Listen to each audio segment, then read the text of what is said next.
నీకంటే ఉత్తముడు, విచారించకు అని ఊరడించాడు. తనను మించిన భక్తుడు మరొకడు ఉన్నాడని స్వామివారు చెప్పిన మాటలు పరిశీలించడానికై వెంకటాచలానికి సమీపంలో ఉన్న ఆ పల్లెలో భటులతో కలిసి తిరగసాగాడు రాజు. ఇక ఆ పల్లెకు వెళ్ళాడు. ఆ పల్లెలో సారెపై కుండ నుంచి తిప్పుతూ చేతికి అంటిన మట్టిని పుష్పంగా చేసి సమీపంలో ఉన్న వెంకటేశ్వర స్వామి వారి ప్రతిమకు సమర్పిస్తున్న భీముణ్ణి చూసి ఆశ్చర్యపడ్డాడు రాజు.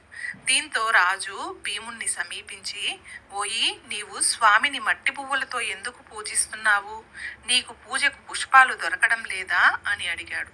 అప్పుడు భీముడు రాజుకు నమస్కారం చేసి, మహారాజా, మీ వంటి వారు రావడం వల్ల నా ఇల్లు పావనమైనది. నేను చదువురాని మూర్ఖుణ్ణి. స్వామి వారిని ఎలా పూజించాలో నాకు తెలియదు. నేను